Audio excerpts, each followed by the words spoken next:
Today, Ubisoft tried to do something that's not unexpected, but not very wise. They tried to sell gamers NFTs, non-fungible tokens, digital assets which appreciate and depreciate over time.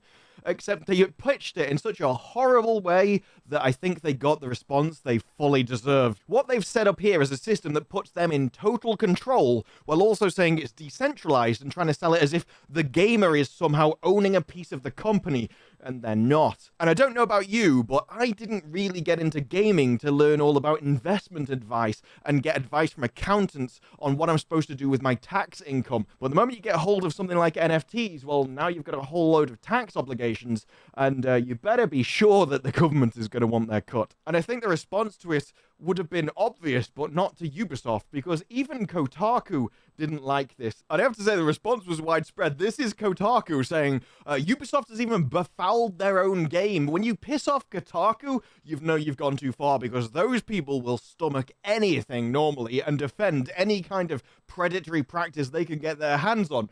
But even for them, this was a step too far. And in fact, on their YouTube video, it had 95% dislikes. And as this was written, it was at 16,000 dislikes on the video. And as I'm looking at it now, it is 21,000. In fact, if you look at this, they actually unlisted the video. The backlash was so severe, they just tried to hide it. Hiding the dislikes is no longer enough anymore. No, now we have to actually hide the actual video itself. And what I like about this, as you can see, the likes on this video are 1,000. You just give it a quick scroll down to the comments here. Top comment, 7,000 likes, 1.3 thousand, 1.2 thousand, 1.9 thousand, 2.3 thousand.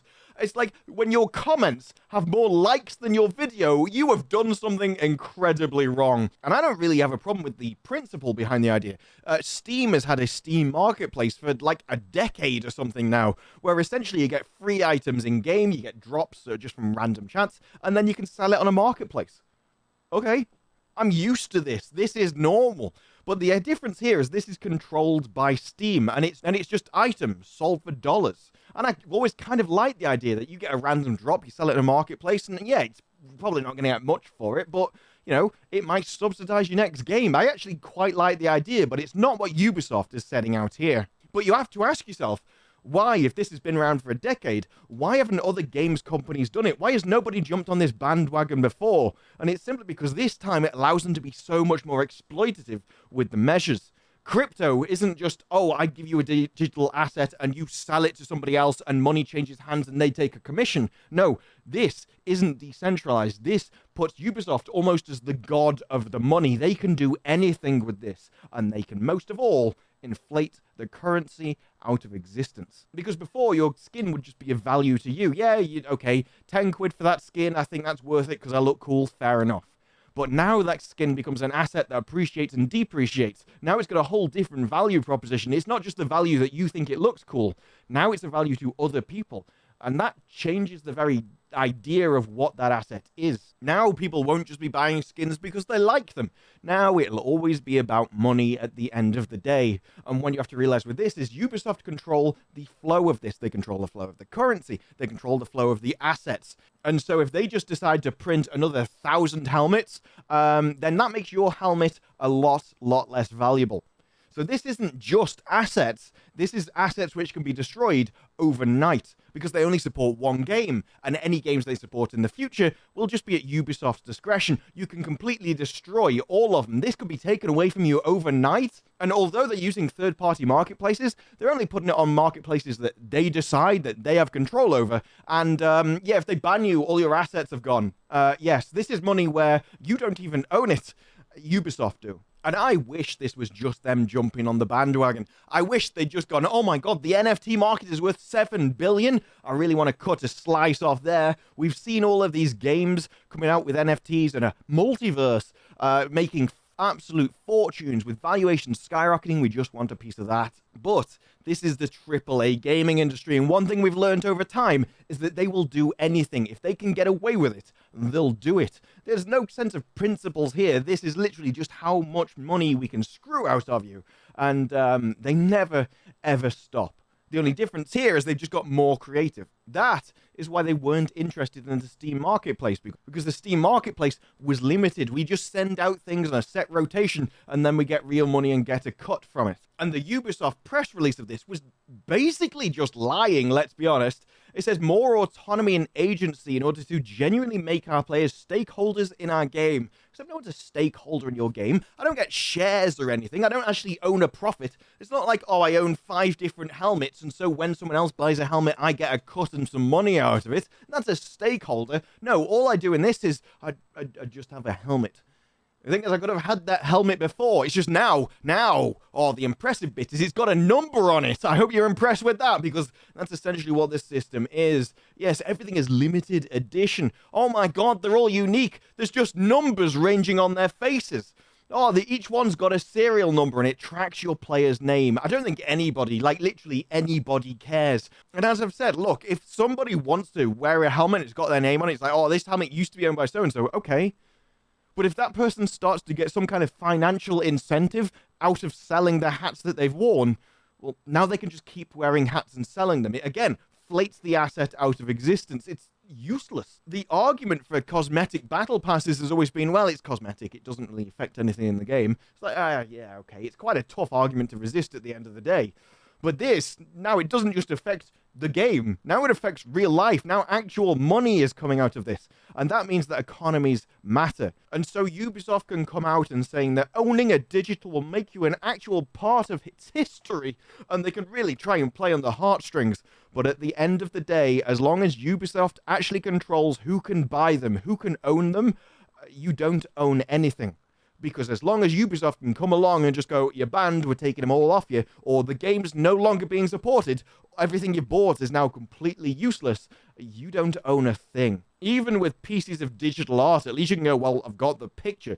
But in this, if the game's not supported, well, now that item's useless. And unless they move it to another future game, then it's going to remain that way. And it's not as easy as anything else. We all know porting assets over from one game to another isn't exactly easy to do. It takes a lot of labor, and we've seen what the AAA game industry does.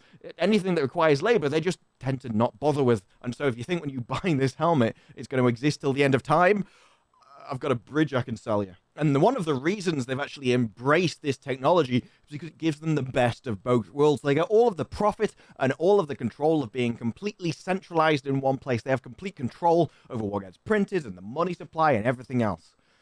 But they're not responsible for any of the trades. And as it says here, if you get scammed out of your item somehow, the company can't help you.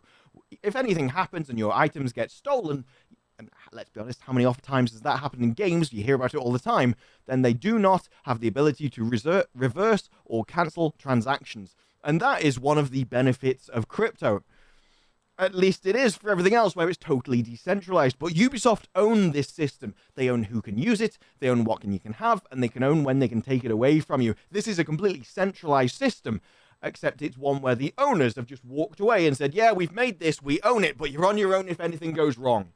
Unlike Steam, where in their system, if something happens, at least there's someone to talk to, the support people that can do something about it. But Ubisoft has washed their hands of it. They just want all the money. They don't want any of the responsibility involved. And so while you have people like Tom Henderson giving the more positive version of the future, what these things can be in the future, oh, there's going to be bigger plans than NFTs than what Ubisoft has announced. We're having gaming NFTs. And these are just going to be CSGO skins like are on the Steam market, just with player data attached to them. These are far deeper than that. And even in his own tweet thread, I think he points out a very severe problem. It's like, I don't think Activision has any plans, but he's going to use Call of Duty as an example. He says Activision would turn COD points into crypto. All of the games would get integrated, you'll be able to move skins across that, and Call of Duty moving forwards. And that has a massive issue, because now what you've made is an economy. Because at the moment, Activision COD points just come to the player who buys them and then don't go anywhere. But the moment you make that tradable, well, now you've got a full-on economy, and players can sell those COD points for less because there's no other way for them to get rid of them.